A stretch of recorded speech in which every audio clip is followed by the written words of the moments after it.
And so that was an existential moment for us. When you're a startup and your entry into the market is basically connected to an event happening, and then that event doesn't happen, most startups don't have an extra year of cash lying around. Yeah. Most startups don't have an extra month of cash lying around, right?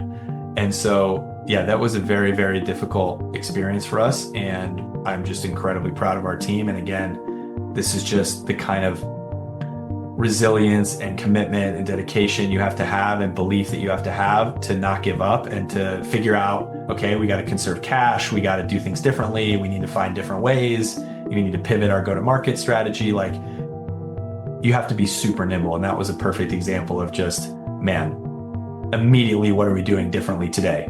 Everything was going a certain way for a couple years, and then boom, today happened, everything changes. And every founder, every startup needs to know that's possible. I mean, COVID was a perfect example of that for many businesses that aren't even startups. But startups, tend to have those moments more often or more frequently than big companies. In most industries, if you've got a solid idea, a few engineers, and a working prototype, you can at least get in the game. Professional sports is not one of those industries. When Jordy Leiser co-founded Jump with Alex Rodriguez and Marc, he wasn't just building software. He was trying to rebuild the entire fan experience from the ground up in a business dominated by legacy players like Ticketmaster. 4 years later, his company is powering the digital backbone for teams like the Minnesota Timberwolves and North Carolina Courage. In this episode, Jordy explains what it actually takes to break into a closed industry, why he reverse engineers every funding round before he raises it, and the biggest mistake he refused to repeat as a second-time founder. I'm Walter Thompson. This is Fund, Build, Scale. Jordy, thanks for joining me today. I really appreciate it. Sure thing. Great to be here. So let's get into it. Before Jump, you co-founded Stella Connect, which was a customer service platform. How did that lead to the thing you're doing now? Well, I guess there's two different angles for how I came to start working on Jump. One is the relationship I had with Marc Lore. Marc has always been a big brother and mentor for me in my business life. And so he was an advisor and a customer actually of my first business. And so that was one part of the journey in terms of how I got here and starting to talk to Marc about this idea. And the second piece is that it's always been part of my interest and professional focus is around customer experience. And that was what Stella Connect was all about, is helping brands improve the customer experience and customer service. And in many ways, that's what Jump is also focused on. It's just in the sports context. And so it's about improving the fan experience. And so I kind of feel like I'm generally swimming in the same waters as I was before. So how does Jump work today? I'm sure you've got plans for where to take it in the future, but right now, where's the platform? Jump is a unified experience. It's a unified fan experience system for professional sports teams. And basically it's, the easier way to say that is it just runs the end-to-end experience for a sports fan. And so that's the mobile app, that's the content, that's the ticketing, that's the game day experience, all the things that the fan touches digitally in their experience being a fan of a team. And so right now we're in the midst of launching with the Minnesota Timberwolves and the NBA. It's a very exciting time. And so what it does is it allows all the data, all the touch points, all the experiences that a fan has and makes that unified into one place, removes all the friction for a fan, elevates the experience for the fan, a ton of bells and whistles for the fan to make it a really special experience. And then on the business side, the team gets all the data so that they can personalize and improve the right thing at the right time for the right fan going forward. So you've got the Timberwolves coming online. Congratulations with that. How long did it take you to go from, I guess, kind of inception, like day zero, like we should do this, to actually bringing aboard your first customer?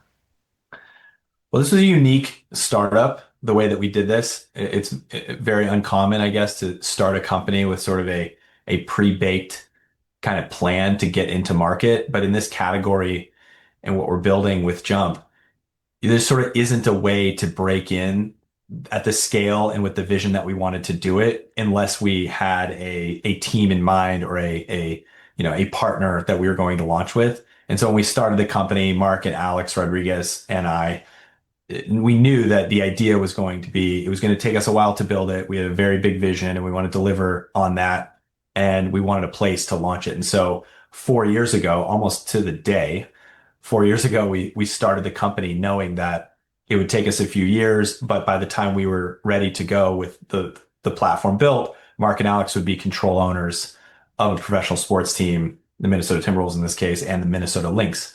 And so we did launch the platform last year. So we still were ready a little bit before it's become our time with the Timberwolves. But I mean, it took about 3 years of R&D and building to get to this point. Every startup has an element of risk, but given the team you've built, your founding team, there's less risk involved as far as just, getting meetings and getting your foot in the door, I imagine. So what were the riskiest elements of this for you? Well, I would argue that there was probably more risk in this startup than most. And the reason I say that is because this isn't the kind of a business where you can get a few engineers and great product people together, great engineer, great technical team together and ship a product in a few months and start getting customer feedback and user, insights and data and then iterate and then get a few more customers. This is much more like I don't know, building a car company or building a nuclear power plant company or something where there's a heavy upfront R&D process where, the surface area of this thing is really big, really wide. You have to build a ton, and then there's a very high stakes, kind of launch. And so our first launch, which was earlier this year with the North Carolina Courage, which is an NWSL National Women's Soccer League team. Um, Everything was on the line, years of building, and then boom, you get there and like, does it work? And are fans liking it? And is it working for the business side? Like, so I would say in many ways, yes, we had de-risked it because a lot of us are experienced operators. We've done this before. We've raised money. We've built companies before. But on the other side, it's really hard to build things and not be able to like ship really quickly with early customers and then rapidly iterate. Building for a multi-year process and then launches, it's tough. I buy event tickets for, a lot of things, sports, concerts. I'm used to I'm used to a process that how do I say it? Sucks. And so I don't really even expect anything else. I have such low expectations. And so I'm kind of wondering, like, how do you sell a product where everyone has such low expectations? How do you come in there and say, like, I'm going to make this so much better for everyone? You don't even know how much better it's going to be. You can't even, you won't even believe it when everyone's already kind of like, was it a hard Yeah. sell? I mean, because like maybe that's a Yeah. weird question, but like it just No, feels it's like not. It's not at all. And in fact, earlier today, I was talking to somebody about this. Like, I've been doing startups a long time. And I'd talked to founders for, 15, 20 years, talked to investors for all this time. I've seen a lot. I've seen a lot of startups. I've seen a lot of VCs. I don't think I've ever seen a category where the demand for something like this is just so obvious and so right in front of you. And so as a founder and as an investor, that feels great, right? It just feels like, God, like this is like right there for the taking. Like this is so obvious. But if something is that obvious and the demand is so high and this the is where I'm going. the Yeah. customers are so underserved, basically, is like a business way to put it, I guess. Why hasn't anyone ever done this? And like why is it still the bar still so low? And I think the quick and easy answer is that there's just an enormous barrier to entry to solving this problem, to getting into this market at the scale that we're talking about here. So in the largest scale professional sports events, there are just a couple players and really just one player in particular that dominates the category. And for various reasons, we can talk about or not, that's prevented a lot of innovation and development of the ecosystem. And when there's no development of an ecosystem, it just reinforces this case of like no investment in the incumbent in the product, et cetera. And so the trick is just more about delivering on getting there and getting over the hump. And there's a lot of I'll believe it when I see it, as opposed to I don't really understand or it doesn't really make sense. Like a lot of startups are like that. It's like, oh, I kind of have to squint to sort of see the future and I gotta hold on, like explain it to me again. This is not like that. This is like, no, I totally get it. I like immediately get it. Just are you going to be able to do it? And so I imagine, are your early customers kind of like design partners basically? Are they the ones kind of feeding you like here are the pain points you've got to solve to make this a thing you can scale? Yeah, but again, the early customers, the early partners for Jump are just like everyone else. In fact, knowing what the problems are, and it's so obvious, and here's what I want. And we basically know the problem intimately. Everybody knows the problems intimately. They don't own their customer relationships. Fans don't log in with them. They have to log into a ticketing company. It's a totally disjointed experience for the fan. I have to bounce around different UIs. Like there's tons of friction. Like you said, it's not a seamless, great experience. And so everybody knows that. And so I think the key for us in the early customers is that they're classic early adopters.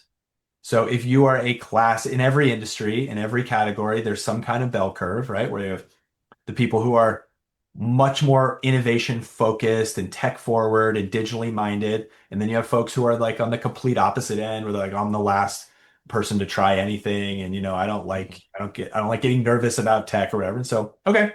So we're going to start with the people and the owners and the teams and the leagues who are, hey, we want to innovate. Like, hey, we want to deliver the best experience and we want to try things. And that's where we're starting. So you had a lot of deep expertise in, customer experiences. Were there any hypotheses you had to throw out that you started with that just weren't really serving you once you started down this path? That's a good question. I'd say the experiences that didn't make a lot of sense for us out of the gate, we actually did want to try to partner with a lot of incumbents and existing vendors in the space. And in the rest of the tech world and enterprise software, it's just commonplace for people to hook up with APIs and do partnerships and data flows and integrations. And in this category, we learned really quickly that there really wasn't that kind of partnership spirit, let's call it. Um, and so that was something that we were just hoping maybe more idealistic than was in reality was going to happen. Um, I would say the sensitivity to the some of the ways that people experience going to live events, especially in professional sports, the average age of a season ticket member is actually, for most of the major leagues in the United States is over 50 years old. And so I don't think most people know that and realize that. And so when you're If you building, if you've ever sat with a season ticket holder, you know. yeah.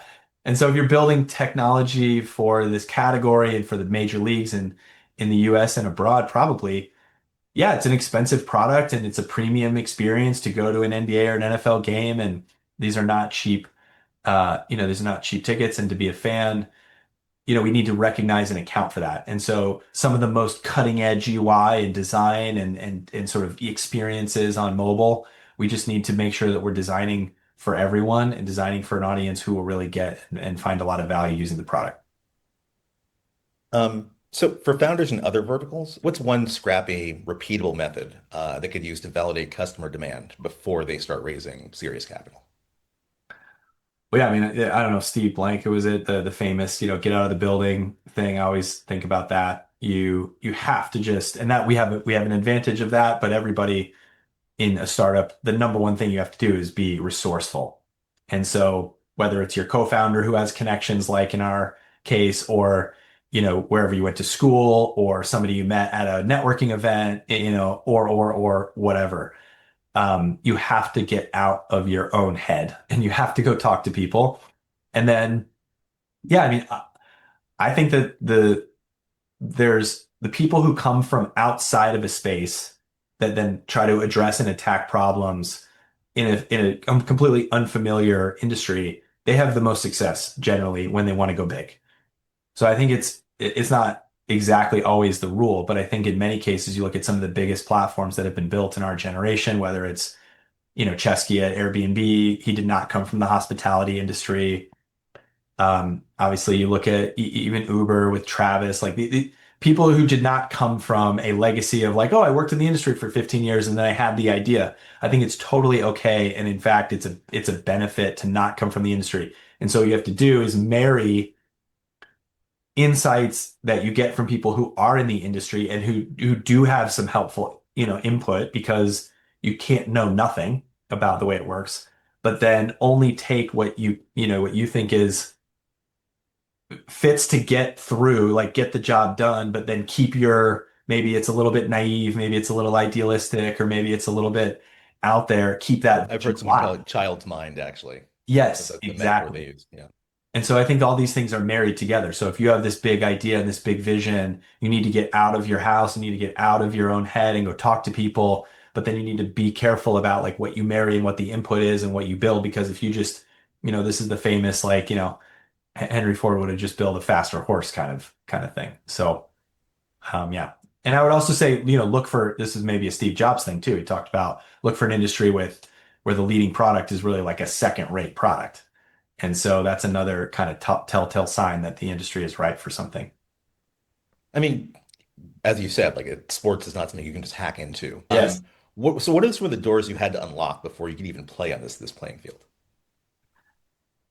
Yeah, the doors are pretty much closed to to most people in the category because I think like a lot of industries, it's a it's a relatively small community of people who operate at the highest level of this industry. And there's so much demand. I would maybe consider it similar to fashion or Hollywood or, movie making, like where, yeah, there's a lot of people that maybe want to get into this space. And so you start knocking on doors and yeah, it just feels like nothing's open. Um, so for us, again, we were very intentional about if we're going to get into this space, having a door opener in our co-founders with Marc and Alex. But then for me personally, you just have to, yeah, you have to go to conferences, you have to go to events, you have to be able to kind of look silly sometimes and, kind of not know what you're talking about. And, the being a founder is just being a sponge and being okay with, this horrible vagueness and ambiguity of, I don't really understand what that person was saying, or I don't really understand the lingo yet, or, just to be super comfortable in the uncomfortable. And What so, is, sorry, you know, go ahead. no, in this category, I think that's especially true because it's so insular. There's so many people who just sort of know things and are connected in the relationships, and that's how it works. And you just have to keep going, just keep finding your way. Did you ever have a moment like that where you're working with a stakeholder and you realize like you're not winning this moment, you're not winning them over, you're losing them. Yeah, lots. I mean, I think early on as we were building, because, it's like I said earlier, it's such an obvious thing. It seems like it doesn't take a lot for us to have to convince people why this is going to add value for them. There were a number of teams or executives who were really leaning in and giving us signal that like, oh, we can be your launch partner, or we can maybe like let's get really close and like let's help you build and then let's do it together. And then yeah, and for reasons that are sometimes within your control or reasons that sometimes outside of your control, it falls apart. And when you're a founder and when you're starting and you don't even have anything yet in the marketplace, like you're literally not off the ground yet, it's devastating to be, to basically be turned down when you are being told and you believe and you're getting these signals like we're going to do this. And so it's hard to look back and say, was there something that like we did wrong or we screwed up? Or, I mean, I'm sure as we learn, like the way that we're thinking about the economics of our business or the way that we're talking about, how the back end system will connect to the front end experience and all these things. Like, I wouldn't say that there was any one of those things that was necessarily wrong, but it's just, is this constant period of just iterating, you know? And even when you think you've got something, unless you're Steve Jobs, which, and none of us are, he talked about like when they built the first iPhone and he was like, it's amazing. Like we love it here at Apple and I can't wait to launch it. I think everyone else is going to launch it. Okay. Single greatest product in the history of mankind. Fine. What Hmm. he designed was pretty much like, was it. Okay. He's one of one. Okay. So like the rest of us actually have to build something, iterate on it, talk to people about it, get to the finish line, get turned down, go back to the drawing board. How do we change it? And it's a story of resilience. I really think I think there's just sort of no other way but just kind of keeping at it.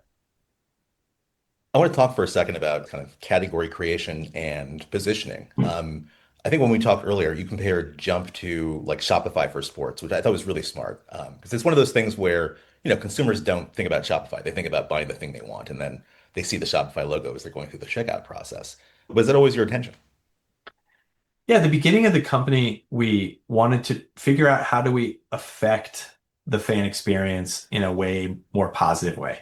It wasn't about necessarily the vision of creating the ultimate platform for professional sports. It quickly became that, but I'd say even before that vision came to mind, it was the name of the company's Jump, and it was about how do you jump up to better seats? How do you dynamically move people throughout the venue, to optimize their experience? Maybe you can buy tickets just for the third quarter, or maybe just for the first half, or maybe you can oversell the venue and then optimize basically with standing room only and like just totally dynamic. And we realized quickly that in order to do all of that stuff, you actually needed to connect to like a main platform. You needed to connect to a main system. And then, as I mentioned earlier, there wasn't a lot of, I would say, interest in the ecosystem to have those kind of partnerships and connections. And we quickly were like, okay, we got to build the whole thing ourselves. So we need to build the whole platform. And then if we're going to build the whole platform, wow, okay, everything becomes open. Like everything becomes on the table. We can create the entire journey before the event, during the event, after the event, in the off season, content, merch, F&B, experiences, social, all the things that if you think about all the touch points we have with a sports team as a fan, I mean, it's almost infinite, and there's so much mind share. If you're a Yankees fan, or you're a Cowboys fan, or if you're a Timberwolves fan, like there's so much of your day in your life that's just reading stuff, checking on stuff, of course, getting ready for the game, spending that whole day, or whatever. Like there's so much there, and so we wanted to just sort of get as broad and wide as we could about making that experience as great as possible, and remove Jump from the scene Mhm. because we thought that was the problem. We thought the reason that we have all these problems today and the bar is so low is because there's an intermediary. There's a middleman who's trying to like own the business instead of the team, instead of the client owning the business. And so it was like, how can we melt away any concept of even seeing or knowing Jump is there and just be completely invisible in the background and just provide great software for the teams to run their business? It seems more like because you're building for professional sporting teams, basically. Hmm? It seems like kind of a one size fits all thing as far as platform features. Is that true or Yeah, false? that was a big learning for us out of the gate with an NWSL team, so a women's soccer team, and then also doing discovery and meeting with a lot of NBA teams. And the order of magnitude, is difference is very real between these two clubs. So you could have, $5 or $10 million kind of gate business with a soccer club, a small soccer club, and you could have 100 or $200 million business on an NBA team. And as it turns out, though, yeah, they have mostly the same kind of requirements. Like they both want to have, a great end-to-end experiment experience with, entry scans and credentialing, and then they have clubs and suites, and then they have merch, and then they have half game plans, and they want to have dynamic plans, and they both want to have, clubs and memberships. And so it did, that there's obviously more with a bigger club, and at the NBA level and the NFL level, there's just a lot more there. But I would say the basics are very, very similar, which allows us to productize a platform. And again, I think the same thing is true for Shopify. If Shopify has a small, a store for pet accessories, and then they have, $1 billion, sportswear line that's using Shopify, they still kind of got to do the same stuff. They got to do customer acquisition. They got to optimize their product pages. They got to optimize, the recommendations at checkout, and they got to optimize the follow-ups and the cart abandonment messaging. It's like, Mhm. yeah, I mean, there's a bit more integrations maybe, and it's more complicated on the bigger side, but they're very similar. But if you were talking to somebody who was, oh, I have an idea for, I want to do Jump for farmers markets or, pet grooming suppliers, like, what would you help? How would you talk to them and help them figure out whether they have a platform versus like a point solution? Yeah, it's a good question. There's a lot of debate about what does a platform actually mean. Everyone in tech and everyone in startups says they have a platform. And I was guilty of this in my last company. It wasn't a platform, yeah, at all. And you're a platform if you plug into other platforms. And so, or you're not a platform, I should say. You're not a platform if you plug into a main platform that helps drive your business. And so our last company was called Stella Connect, and we lived on the backs of customer service platforms that did the customer service and CRM platforms that manage the relationship between the customer, and the company. And so we integrated into Salesforce and we embedded ourselves into CRM and into Zendesk, and other vendors like that. And so, and then I'd also say like another good tell is the number of people inside the organization. How many people in the organization is their job, dependent directly or indirectly on your system? Mhm. If it's Salesforce or Zendesk or Shopify, oh man, almost everyone in the company in some way is touching the system to do their job. And so for Jump, that is certainly the case. I mean, this is the capital P platform for professional sports. I would say in any other industry, there's different opportunities where if there already is an amazing world-class capital P platform that has scale, I think it's going to be really hard to unseat Shopify as the capital P platform for direct-to-consumer commerce. I think it's going to be really hard. So I don't think an entrepreneur should go at that. Um, I think there's some winner take all in some of these categories because ecosystems get built around them, tons of developers, tons of other point solutions, and then it just becomes a flywheel. Um, but if you think about, yeah, other industries where, well, they're just for whatever the reason, and there probably is a good reason why there's not a capital P platform that really stands and sits at the middle of that industry to help create whatever vertical software is needed. It's an amazing place to be as a startup and as a founder. It's just really hard to build. How much time passed between, I guess, your seed round and the Series A you closed earlier this year? About 2 years, I would say. And we had a really unique situation again, where we raised the seed round that was going to be enough capital to help us launch with the Minnesota Timberwolves on a schedule that was predetermined and defined by Marc and Alex acquiring the Timberwolves. And then it was very publicly covered that Marc and Alex were told by the person selling them the team that that person no longer wanted to sell the team to Marc and Alex, despite having a ironclad contract that said that he would sell the team. And so that actually delayed their purchase of the team by a year. And as a result, delayed our implementation with the Timberwolves by a year. And so that was an existential moment for us. When you're a startup and your entry into the market is basically connected to an event happening, and then that event doesn't happen, most startups don't have an extra year of cash lying around. Yeah, yeah. Most startups don't have an extra month of cash lying around, right?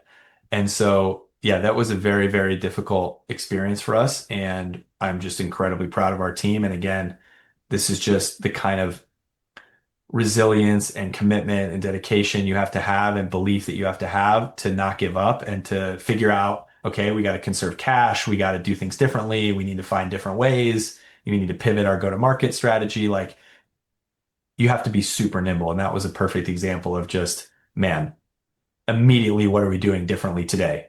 Everything was going a certain way for a couple years, and then boom, today happened. Everything changes. And every founder, every startup needs to know that's possible. I mean, COVID was a perfect example of that for many businesses that aren't even startups. But startups, tend to have those moments more often or more frequently than big companies. I think about like, Greek mythology, like Deus Ex Machina, like, there's a god that comes out from behind the scenery and the sense of thunderbolt and your plans are upended. How did you how did you react to that like personally? Like the professional part, I get, but like how did you was it kind of just act as if and you got through it, or were you kind of really feeling it? And how was it for you? Yeah. Yeah. Having gone through my first startup and going through COVID and going through ups and downs with that business over a 10-year period, it really did help me weather that kind of, dramatic change in what was happening with this business at Jump. And so there's certain things that experience just is the only teacher. And I think that's one of those things, which is just emotions and how do you react. And if you've been somewhere before that's been really challenging, you can just see it from a slightly different lens, I think. So that doesn't make you immune to it. It just means that you can kind of maybe take a deeper breath. You can kind of think a little bit more clearly and then kind of get back in the saddle. And so, but personally, I mean, what I did is, and I'm really fortunate to have cultivated great relationships over my career, both personally and professionally. But as a startup founder, like those two things are the exact same. Whether it's, and my wife is a great entrepreneur, my co-founders are great entrepreneurs at Jump, the people inside Jump are very entrepreneurial in their roles. So I just feel like as a person, my friends, entrepreneurs, like I just started talking to everybody. And so I was just saying, hey, I mean, because it was also public. That was the weird thing about Right. this, that a lot of Were times, people calling you and texting you and be like, "Oh man, I'm so sorry." well, they were just calling me like, did you see this? And it's like, that's even worse. It's like, well, of course. Yeah. And so, yeah, it's like in a lot of startups, you have maybe a crisis or something happens and no one knows about it in the public or in your extended friends or family Right. or investors because it's just happening inside. But this was very public. And so it opened the door for all these conversations. And then very quickly in those conversations, I was, and one of the things I remember doing is I remember taking a long walk. I was living in Long Beach at the time, and I taking a long walk in the pier in Long Beach, and sitting there for a few hours by myself, just sort of taking in. And I very rarely do this. This was just kind of I don't know why I decided to do this, but I sat there and I was just like, what are we gonna do? Like, we don't have enough money to get to the other side of this, um, and we won't be able to raise money because we won't have enough traction. And so what are we going to do? And so out of that sort of moment and just trying to synthesize and take, again, it wasn't just me in my own head. It was like first talk to people, first engage, and then try to synthesize, what was coming at me. And then, I started walking back to where I was working and basically came out with like, we need to totally change how we're going into the marketplace and we need to do it in a crawl, walk, run sort of method as opposed to just build, build, build, run. And crawl, walk, run seemed impossible. But again, using kind of like, the bird in the hand, one of my longtime mentors, and he recently just passed, his name's Doug Lebda, the founder of Lending Tree. He talked about effectuation. I don't know if you know that model or that theory, but it basically is like a model of entrepreneurship where one of the key tenets is like, what do you have? What's the bird in the hand? What's unique to you? What are your resources? What are your connections? Like, what is something that you can do that only you can do? And so for me, I pursued that, and that turned into like launching with an NCAA basketball team very quickly where I went to school. And then from there, launching with the NWSL club in North Carolina, and was able to, work with an amazing owner and team there. And then that led us to be able to have the runway to then launch with the Timberwolves. Mhm. How big was the team when the deal fell through temporarily? It's about 40 people, maybe And how big is it today? 40 people. And today we're over 50. And so, and I think the thing I'm most proud of when we got this very big headline that was, a very public headline that like our launch partner was possibly like not going to happen is that not one single person at Jump left the company. Hmm. And I would have been understanding if anyone wanted to leave. I obviously spent a lot of time trying to understand what people were concerned about, and I shared the concern and talk about what our plan was and quickly pivoting into this new plan. Um, but I just felt like the fact that everybody came together, I think in startups too, when you go through adversity, people stick together more and you kind of find that common ground more, which you may not have when it's like, hey, we just got to look at each other and we got to do this together. And I'm in if you're in, like, let's go. Hmm. That kind of mentality also is the underdog mentality. That's one of our core values at Jump is play like the underdog. Man, if we weren't already an underdog, we were extraordinarily now an underdog. So that was probably the thing I was most proud of. Is Jump your second company? Yes, second startup. You're more comfortable with the uncertainty, I'm guessing, of running a startup than, your average first-time founder. But was there something actually you had to unlearn from Stella Connect before you could actually get this to take off? Were you bringing in like old habits and things that you had to kind of, we all have attachments. Yeah, I definitely bring attachments into my podcast and probably everything else I do, certainly. So I'm guessing you're no different. absolutely. The funny thing is, so Marc Laurie, who's, my co-founder and he's just I think he's just a legend as an entrepreneur, and I've learned so much from him. One of the things that I I needed to bring to Jump that was just not a part of my last business was an extraordinarily bigger vision. And as a startup founder, usually when you kind of feel like you're onto something and customers are into it, and you start to build, it's a really easy and exciting thing and a natural thing to just sort of latch onto that thing and then just kind of double down and stay focused. And, you always hear about focus, okay, focus and build it and go and, get the next customer and get the next quarter and, keep growing.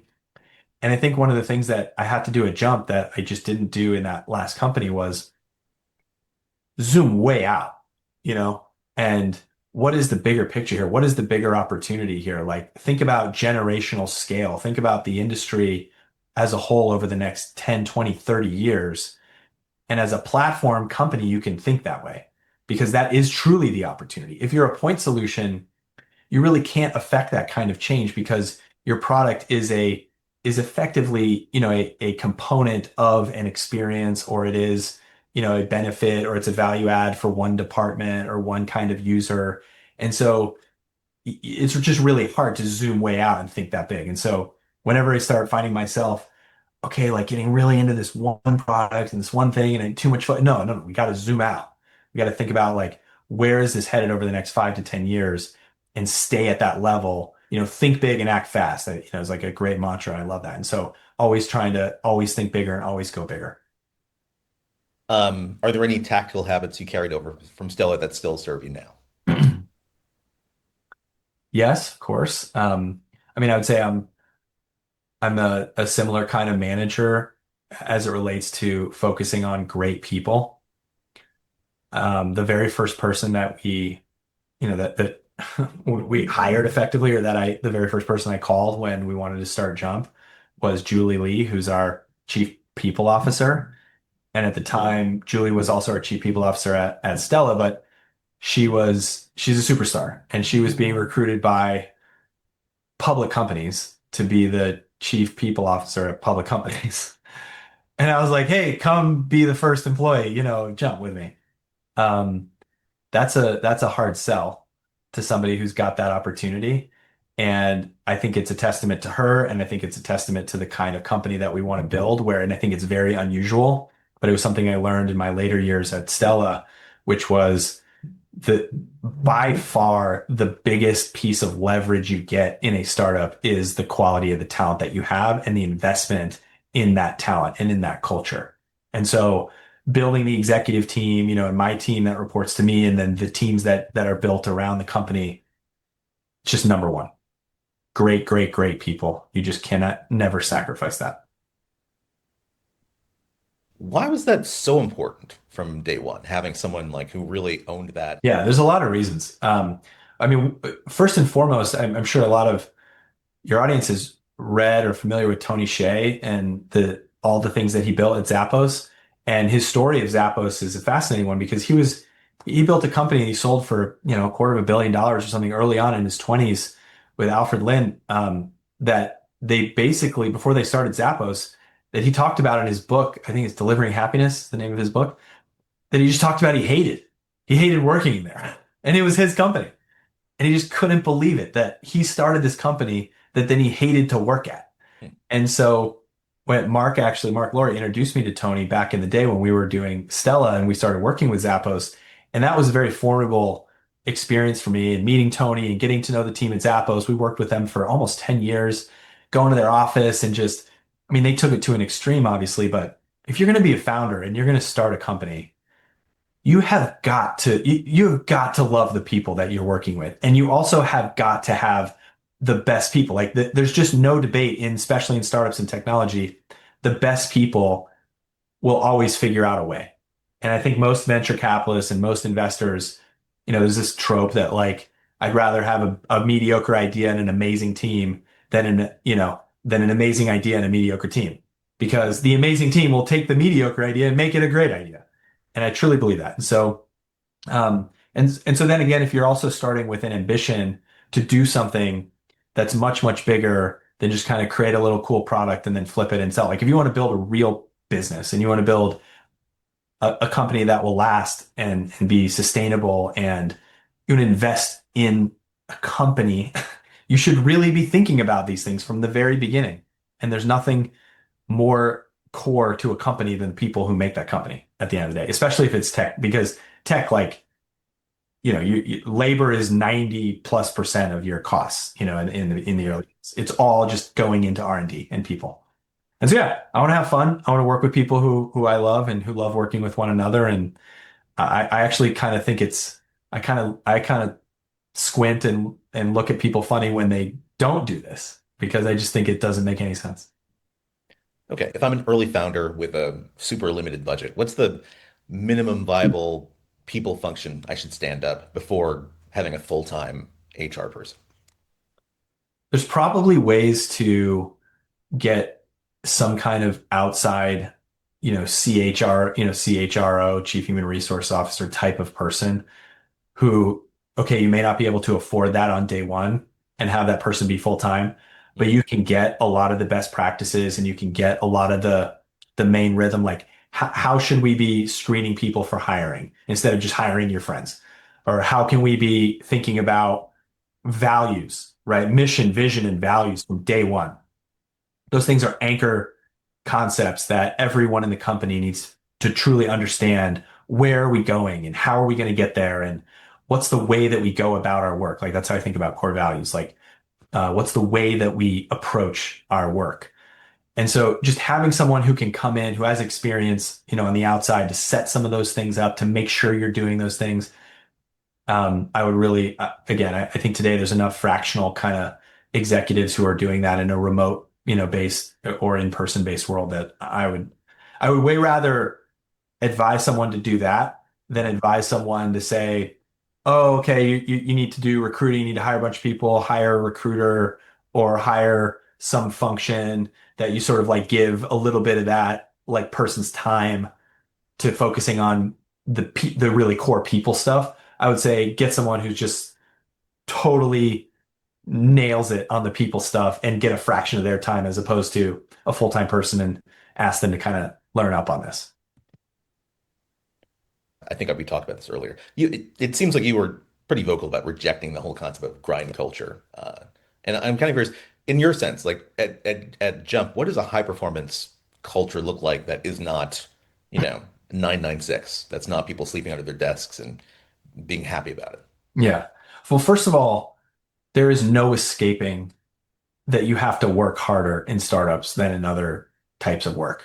Like, other types of business work, let's say, fine, not like an ER doctor or whatever, but like if you're going to go work at a big company versus you're going to work at a startup, especially early days in a startup, you have to be on just way more. There's just no debate. This is not a 9 to 5.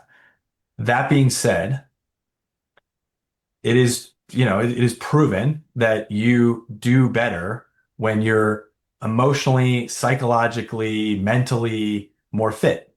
And if you're overtired or if you're incredibly stressed out because you're being like, you know, whatever, you have some stress in your life that you can't get, you're always treading water, like you can't quite get there. Mm. You're not going to bring your best to work.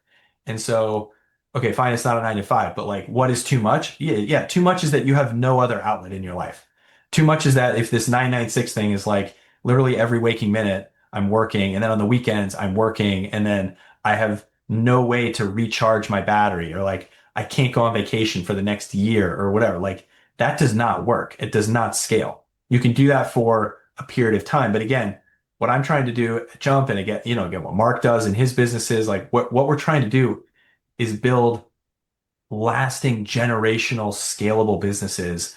We're not trying to just crank as fast as possible and ship a product and see what happens. Like we want to build durability into these things. And to build durability, you need to hire executives. And if you want to hire executives may have other things like families or interests or whatever. And you need to give them what they need in order to then have them do the great work that you need at your company. And so it's really, again, it's funny, like it always just comes back to getting the best talent. And I think the best talent want to work in a place where they feel valued. By the way, the best talent love to work. Like they truly believe in what they're doing. It doesn't feel like work for us. Mhm. So they want to work, but then you have to give them the environment to be successful. Any thoughts about hiring people from well-known big tech companies into early stage startups? What's your experience, Ben? What do you think? Yeah, I've thought about this a lot lately. One of my biggest learnings has been sort of competing narratives. One narrative is you want people who have been at the best and the biggest because you want to, if you're trying to build the best and the biggest, you need to know you need people who know what great looks like. You need people who have been in those rooms, have been in those meetings, understand how the product design works, understand how go-to-market motion works. Like that is valuable. And also there is something to the fact that at certain times in their journeys, like Google was only hiring the absolute cream of the crop of engineers. And so if you hired an engineer from Google during a period of time, like you knew that you didn't even have to, like there was some story about Zuck and Facebook, like they didn't even like need to talk to the person. They're just like, you're hired if you work at Google. Mhm. And so I think there is something to that, and it's nuanced, but you have to be careful about it. But like people who are at the best, who have been at the best, who have seen the best, you want them. At the same time, you can totally be fooled is maybe too aggressive of a word, but you can be led astray just because somebody has a fancy logo on their resume. And you have to drill deep down into what exactly did they do there? What was their contribution at that place? How deep and sort of in it were they versus some other maybe tertiary, or sort of peripheral role at that business. And so I think it can be a little bit of a redirect where if people see a fancy logo, they say, oh, this person worked at Apple or this person worked at Facebook or whatever. And there's, oh, it must be amazing, like touch of gold. No. So I actually I give it value, but I also learned that you have to go really deep on exactly what was their contribution, what was their exact role, and then of course do all back channel, like that's how you do references. Go deep back channel and try to figure it out. What's your take?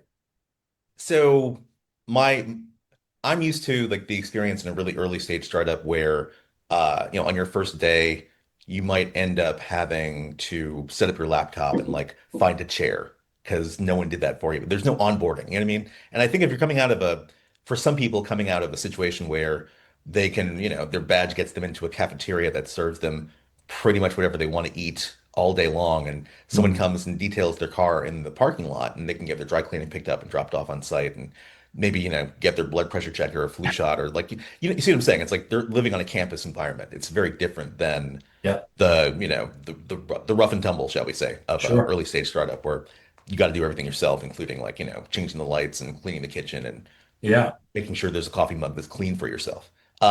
So yeah, it's not for everyone, I think, making that transition. And I've seen some people make the leap and then bounce right back like they're on a trampoline back into the arms of the big tech.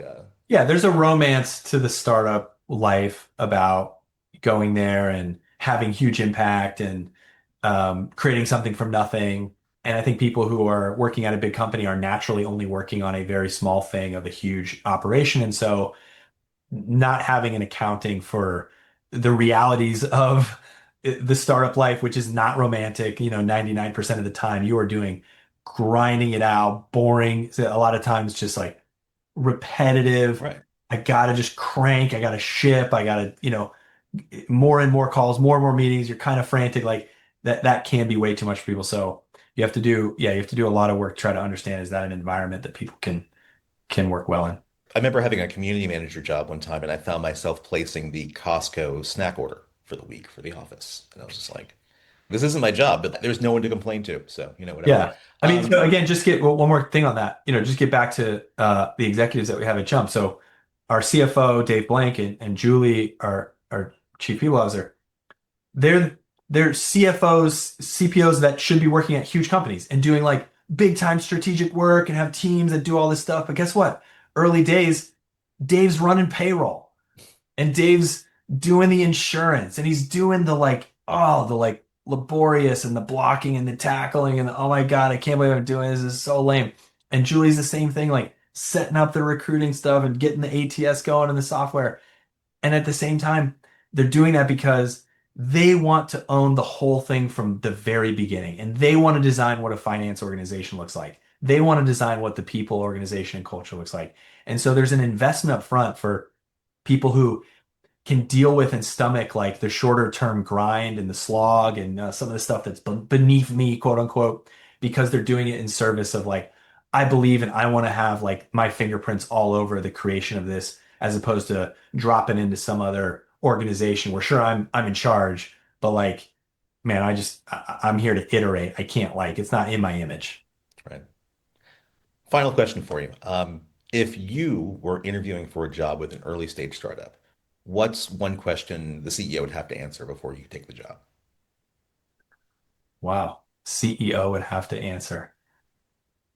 Okay, I'm really big on vision, and I would only go want to work at a startup that I felt like had a very big and very compelling vision. And I know because in my own chair and what I do every day, and before I talk to you and after I talk to you, all I'm doing is talking to people about where we're going and how we're going to get there. And that's what you have to do as a CEO, as a founder CEO, is I would want to make sure that I would ask the CEO, the founder, to give me the long-term vision. And I would need to be inspired by it. And being a great communicator and a great storyteller and to be able to, you know, articulate a narrative that then is backed up by things that you have done and are doing and are tangible. I think that's all you can ask for from a great entrepreneur. Right? The best in the business, what they do is they paint an unbelievably exciting picture of what the future could look like. They are able to hire the world's greatest talent, and then they develop a track record of making progress to achieve the vision. That's it. And it's actually really hard to do that. Um, and so if that person could do that and show that, I would be pretty excited. We'll wrap it there. Thanks for a fantastic conversation, Jordy. I appreciate the time today. You got it. Thank you. The Fund Build Scale theme was written by Michael Tritter and performed by Michael and Carlos Chairez. Michael also composed Ocean, the track you heard at the top. If you enjoyed the episode, please subscribe and leave a rating. It helps more people find the show. You can get the Fund Build Scale newsletter on Beehive, follow along on Instagram, and if you have a guest suggestion or a question, reach me at fundbuildscale@gmail.com. Thanks for listening. Fund Build Scale is a production of Truth and Soul Media, LLC.